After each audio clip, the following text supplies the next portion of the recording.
দর্শক আসসালামু আলাইকুম। জাপানের নাগানো থেকে রাসেল।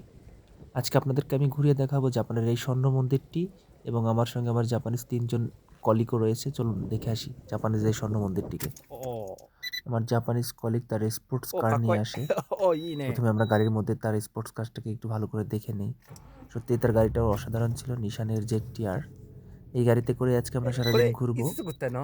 এবং আমাদের এই ん？ জাপানিজ কলিগ তার নাম হচ্ছে নিনোকুচি। এই নিনোকুচি আমাদের 私乗 গাড়ি ってな ড্রাইভ いからそれ করবে। で見てないかもしれない。 সুতরাং সে তার গাড়ির বিভিন্ন সরঞ্জাম যেগুলো সে নতুন কিনেছে সেগুলো দেখাচ্ছিল お আমাদেরকে। এটাই নিয়েই আজকে আমরা জাপানের দূর দূরান্তে ছুটে যাব। দর্শক দেখুন যে কি সুন্দর প্রাকৃতিক দৃশ্য জাপানে।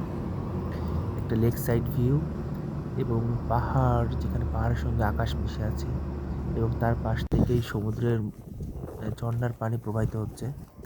দর্শক আমরা চলে আসছি আমাদের কাঙ্ক্ষিত সেই জায়গাটিতে, জাপানের নাগানোতে অবস্থিত স্বর্ণ টেম্পেল বা সোনার মন্দির। আসলে এই মন্দিরটা ৭০০ বছরের পুরনো মন্দির। এই মন্দিরটার স্বর্ণর যে মন্দির মূর্তি সেটা রয়েছে মন্দিরের একদম ভেতরে। বাইরে থেকে যে কাঠের স্ট্রাকচারটা দেখছেন এটাও ৭০০ বছরের পুরনো। আসলে প্রাগৈতিহাসিক যুগে জাপানিজরা কতটা কঠোর পরিশ্রম করেছে এইগুলো আসলে না দেখলে বোঝা যাবে না কাছ থেকে। এবং এই মন্দিরের ঠিক দুপাশটা ঘিরেই অসংখ্য দোকানপাট রয়েছে, বিভিন্ন সাংস্কৃতিক দোকান, খাবারের দোকান। এবং এখানে সবথেকে বেশি উল্লেখযোগ্য বিষয় হচ্ছে এখানে প্রচুর পর্যটক রয়েছে, দেশি বিদেশি পর্যটক। তো এখন আপনারা যে এই মূর্তিগুলো দেখতে পাচ্ছেন これ何 এগুলো でしょうか？ গৌতম বুদ্ধের これ মূর্তি। 何でしょうか？ এখান থেকে আপনি ১০০ টাকার একটা কয়েন দিয়ে মোমবাতি কিনে あ、これこっち入れ সেই る？ মোমের ধোঁয়া গৌতম বুদ্ধের মূর্তির なん দিকে でお金払える？ প্রদর্শিত করতে পারবেন। お祈りの এখানে ため？ দেখুন আমি আপনাকে দেখাচ্ছি そ কাছ れ থেকে। お金払ってこれ取れる？普通に取れば問題ある？普通に取れば問題ある？ একটু খেয়াল করে দেখুন আগরবাতিগুলো এখান থেকে ১০০ টাকা দিয়ে নিলাম। নিয়ে ১০০ টাকার কয়েনটা এখানে দিয়ে এখানেই আগুন জ্বালানোর ব্যবস্থা রয়েছে। এটা দিয়ে গৌতম বুদ্ধের যে মূর্তি রয়েছে এখানে জাপানিজরা আ তাদের প্রার্থনা করে। এখানে প্রায় রাস্তার দুপাশে এরকম অসংখ্য আ すごいね。গৌতম বুদ্ধের মূর্তি 1、2、রয়েছে এবং 3、এগুলো 4、5、6。 প্রত্যেকটাই পিতলের こっち তৈরি। いっぱい入っ এবং てる এই ね。 যে পাত্রটা দেখছেন এই পাত্রটাও প্রাগৈতিহাসিক যুগের বই বলা চলে। প্রায় ৭০০-৮০০ বছর আগের পুরনো। そっちあるんでしょ？ একেবারেই পিতলের তৈরি। অসম্ভব কারুকার্যের সমৃদ্ধিতে এই জায়গাটি আসলে অসাধারণ সুন্দর। আমরা যদি দেখি ভালো করে খেয়াল করে, শুধু এই মূর্তিগুলোই নেই, চারপাশের পরিবেশটা অসম্ভব রকমের সুন্দর। এরপরে আমরা একটা খাবারের দোকানে এসেছিলাম, যেহেতু আমরা সবাই ক্ষুধার্ত হয়ে গেছিলাম, দুপুর হয়ে গেছিল। এখানে মাছের তৈরি বিভিন্ন খাবার বিক্রি হচ্ছিল, মাশরুম, মাছের। すごいね。 আমরা এখানে ২টা খাবার নিয়েছিলাম। এক একটা খাবার আমাদের কাছ থেকে নিয়েছিল প্রায় ৪০০ টাকা করে। এরপরে দর্শক আমরা মন্দিরের যে মূল ফটকের দিকে যাচ্ছি আস্তে আস্তে। আসলে এই যে মূর্তিটা দেখছেন এই মূর্তিটা কিন্তু অসম্ভব রকম সুন্দর। আসলে কাছ থেকে না দেখলে বোঝানো যাবে না। আসলে আমরা এখন মন্দিরের যে মূল ফটক অর্থাৎ টেম্পেলের যে মূল ফটক সেই মূল ফটকে যাচ্ছি। আমার কাছে সবথেকে বিস্ময়যোগ্য যে ব্যাপার, যে জিনিসটা আমাকে আকর্ষিত করেছে সেটা হচ্ছে এই মন্দিরের ব্যবহৃত কাঠগুলো। ৭০০-৮০০ বছরের পুরনো হলেও মন্দিরের কাঠগুলো এখনও অক্ষত, কোনো কাঠে ঘুণ ধরেনি, পোকা ধরেনি এবং নষ্ট হয়নি। আসলে এটা আমাকে সবথেকে বেশি ভাবিয়েছে। এখানে আরেকটা বড় একটা আপনি যে চুল্লি দেখতে পাচ্ছেন, এই চুল্লিটা সম্পূর্ণ পিতলের তৈরি। এখানেও それ前 মানুষ 私と小池 প্রার্থনা さん、小 করে। 池さんちょっと話 এখন なん এইটা か喧 হচ্ছে 嘩な গিয়ে どみたいになったから、小池さんが事 টেম্পেলের 務所に দ্বিতীয় 行って、ラ ফটক, セルが অর্থাৎ YouTube 作っ এরকমের てますって言ったから、 মূল それで中島 মূল 課長がなんで টেম্পেলে YouTube যাওয়ার で জন্য 動画出 এরকম してるんですかと ৩-৪টা か মূল 言って。 ফটক রয়েছে। আসলে টেম্পেলের থেকেও এই ফটকগুলো আরও বেশি বড় এবং এর দোতলায় ৩ তলাতে ওঠার জন্য ব্যবস্থা রয়েছে এবং এই でも পুরো それいっぱいあるんでしょ？ ফটকটাই そういう আসলে কাঠ YouTube で দিয়ে 見た তৈরি んで করা। す。すごいみんなの動 অসম্ভব 画入って রকম る。সুন্দর এই YouTube で。お ফটকটি। 客様が撮ってる動画。 দর্শক চলুন আমরা আস্তে আস্তে ভিতরে যাই। আসলে いっぱい জাপানিজরা 入ってる যারা YouTube でしょ？ আদি 書いてある জাপানিজ やつ。い ছিলেন, っぱい出る。 আদি জাপানিজরা প্রচুর পরিশ্রম করেই আজকের এই সমৃদ্ধ জাপান গড়ে তুলেছেন। আসলে আমি অনেক বছর ধরে জাপানে আছি, আমাকে যেটা সবথেকে ভাবায় সেটা হচ্ছে জাপানিজদের পরিশ্রম। আসলে এই কাঠের স্ট্রাকচারগুলো একদম কাছ থেকে দেখলে আপনাকে ভাবতে হবে, আপনাকে বিমোহিত হতে হবে একটা কাঠ দিয়ে কত সুন্দর স্ট্রাকচার তৈরি করা যেতে পারে। এটা আসলে চোখে না দেখলে কাউকে বোঝানো যাবে না।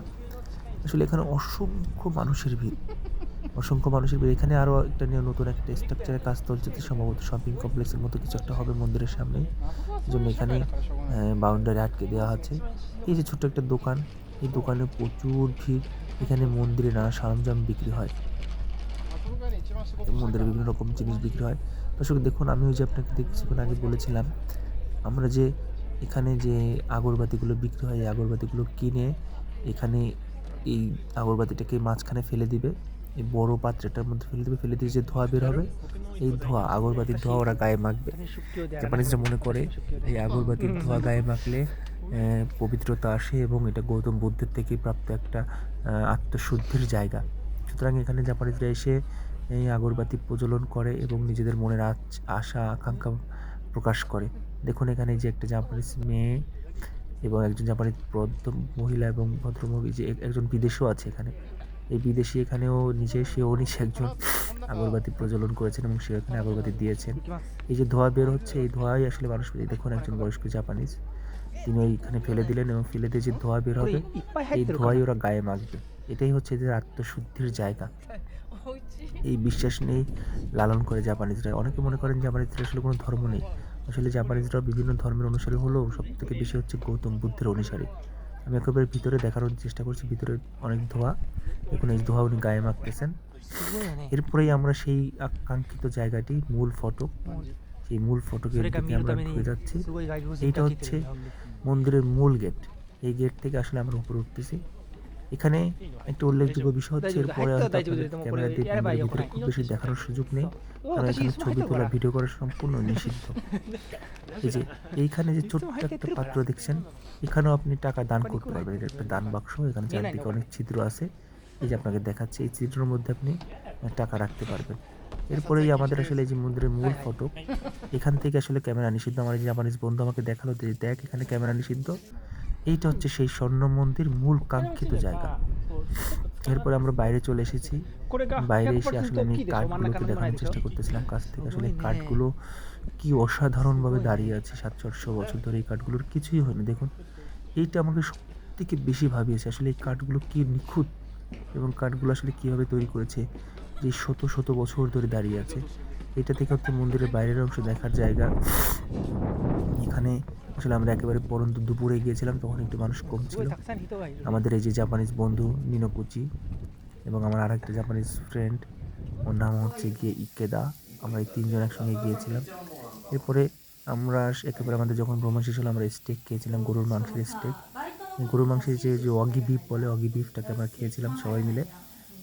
খাওয়ার পরে এরপর আমরা একটা সালাদের রেসিপিও খেয়েছিলাম, অবশ্য সেটাকে অন্য রকমের সালাদের রেসিপি ছিল সেটা। এই সব খাওয়া দাওয়া করে অবশেষে আমরা আসলে আস্তে আস্তে আমাদের গন্তব্য বাড়ির উদ্দেশ্যে বেরিয়েছিলাম। এখানে আমাদের সঙ্গে আরও যোগদান করেছিল আমাদের জাপানিজ আরও কয়েকজন ফ্রেন্ড। এটা হচ্ছে সালাদের একটা হটপট। এরপরে আমাদের গাড়িতে করে আস্তে আস্তে বাড়ি ফেরা। একটা দিন পার করেছি প্রচণ্ড আনন্দের সঙ্গে। বিদেশে যেহেতু আমাদের কোনো পরিবার পরিজন নেই, এই জাপানিজ কলিগরা আমাদের নিয়ে যতটুকু সময় দেয় এইটুকুই আমাদের একেবারে পরিবারের সঙ্গে পার করা আনন্দের মতো আমাদের অনুভূতি কাজ করে। তো পরবর্তী কোনো ভিডিও নিয়ে দর্শক আপনাদের